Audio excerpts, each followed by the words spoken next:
14 তারিখ মহামান্য কলকাতা হাইকোর্ট সিবিআইয়ের কাছে কেস ট্রান্সফার করেছিল। নাই করে তারপর 14 দিন কেটে গেল।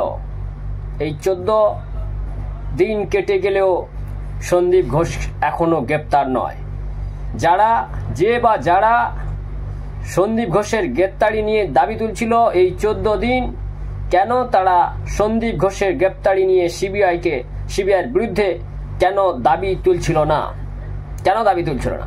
এবার আমার মনে হয় তৃণমূল কংগ্রেসের খুব ব্যস্ত একজন সাংসদ, ব্যস্ত থাকার সত্ত্বেও বসে বসে তিনি এখন নিজের মুখে নিজেই যেন চুনকালি মাখছেন বা চুনকালি মেখে নিলেন। কার্যত সন্দীপ ঘোষের গ্রেপ্তারি নিয়ে যিনি সরব হয়েছিলেন, যিনি ভেবেছিলেন নাটক করছে আর শান্ত বাংলাকে অশান্ত করছে, তারা সম্ভবত বিরোধী পক্ষ বা রাজনৈতিক দলের কর্মী, যারা ছাত্রদের ভেগধারী তৃণমূল কংগ্রেসের যে বয়ান ছিল এবং তৃণমূল কংগ্রেসের second in command Abhishek Bandyopadhyay সেই নিয়ে আওয়াজ তুলেছিলেন।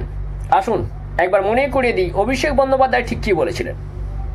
14 তারিখ মহামান্য কলকাতা হাইকোর্ট সিবিআই এর কাছে কেস ট্রান্সফার করে।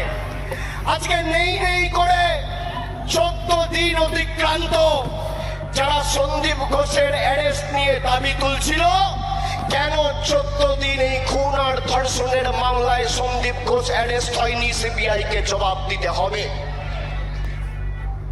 এ তো কার্যত নিজের জালে নিজেই জড়িয়ে যাওয়া, খাল কেটে কুমির আনা বললে যা হয়। এবার সিবিআই তো গ্রেপ্তার করে নিল।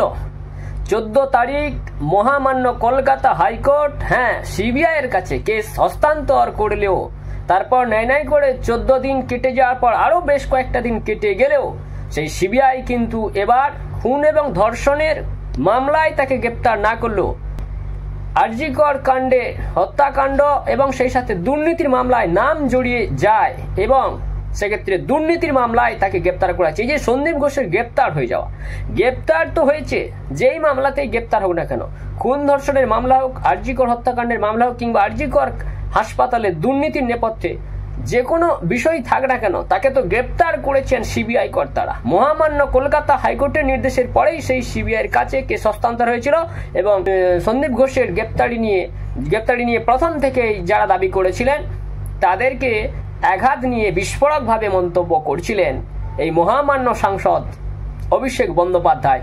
এবার তিনি কি এই নিয়ে কোনো বয়ান দিচ্ছেন যে অতি উত্তম কাজ করেছে মহামান্য কলকাতা হাইকোর্ট, যথাযথভাবে যোগ্য তদন্তকারী সংস্থার হাতেই কিন্তু তারা এই কেস ট্রান্সফার করেছিলেন, কারণ পশ্চিমবঙ্গ পুলিশ প্রশাসন তারা ব্যর্থ, তাদের সেই যোগ্যতা নেই, সেই যোগ্যতা না থাকার জন্যই তাদের হাত থেকে কার্যত কেড়ে নিয়ে যেন একদম সিবিআইয়ের হাতে গুঁজে দেওয়া সিবিআইয়ের ক্ষমতা রয়েছে এই কেসটা তদন্ত করা।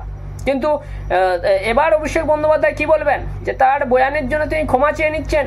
14 তারিখ হস্তান্তর হলেও 14 দিন কেটে গেলেও আরও মাত্র কয়েকটা দিন কেটে যাওয়ার পর সিবিআই কিন্তু গ্রেপ্তার করতে সামর্থ্য দেখিয়েছে সন্দীপ ঘোষকে এবং তার জন্য ধন্যবাদ জানাই তদন্তকারী সংস্থাকে, যেটা পশ্চিমবঙ্গের পুলিশ কার্যত করে উঠতে পারতো না, কারণ অতীতে একাধিক ধর্ষণের ঘটনায় পশ্চিমবঙ্গের পুলিশ মন্ত্রী স্বয়ং সেখানে ঠোস বয়ান দিয়ে দেন যে এগুলো ছোটা কেস, এগুলো লাভ এফআইআর, সেসব বলে চালিয়ে দেওয়ার চেষ্টা করে। তাহলে কার্যত ব্যস্ত সাংসদ অভিষেক বন্দ্যোপাধ্যায় যেন নিজের মুখেই নিজে বসে চুনকালি মাখছেন, যেভাবে তেজ গরম করছিলেন, বড় ভাষণ দিচ্ছিলেন। এবার অভিষেক বন্দ্যোপাধ্যায়ের ভাষণ কোথায়, বয়ান কোথায়? যে তদন্তকারী সংস্থা 14 দিন অতিক্রম হওয়ার পর আরো 2-4 দিন কেটে গেলেও সন্দীপ ঘোষকে গ্রেপ্তার করেছে, খুন এবং ধর্ষণের মামলাতে না করতে পারলেও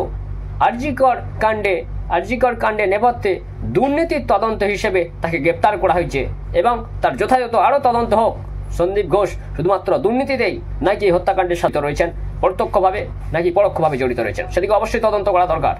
এবং এটা কিন্তু স্পষ্ট হয়ে গেল যারা আওয়াজ তুলেছিলেন সন্দীপ ঘোষের গ্রেপ্তারি দাবিতে, সেক্ষেত্রে যেভাবে অভিষেক বন্দ্যোপাধ্যায় হাতিয়ার করেছিলেন, তিনি তার রাজনৈতিক বক্তব্য দিয়ে নিজের জায়গাটাকে ভারী করার চেষ্টা করেছিলেন। এবার অভিষেক বন্দ্যোপাধ্যায় কিছুটা হলেও দুর্বল হয়ে গেছেন এবং যারা ভেবেছিলেন যে সন্দীপ ঘোষ তাকে গ্রেপ্তার করা দরকার, তাদের দাবি সঠিক ছিল, তাই উপযুক্ত তথ্য প্রমাণ কালেক্ট করে আরজিকর কাণ্ডে, হত্যাকাণ্ডের নেপথ্যে দুর্নীতি হলেও তাকে গ্রেপ্তার করা সম্ভব হয়েছে। এবার কিন্তু পাবলিকের দাবি আরও জোরালো হচ্ছে, মহিলাদের রাজপথ দখল আরও ঝাঁঝালো হচ্ছে, কারণ তাদের দাবিটা আরও সত্য যে এক্ষেত্রে স্বাস্থ্য দপ্তরের একাধিকজন জড়িত রয়েছে।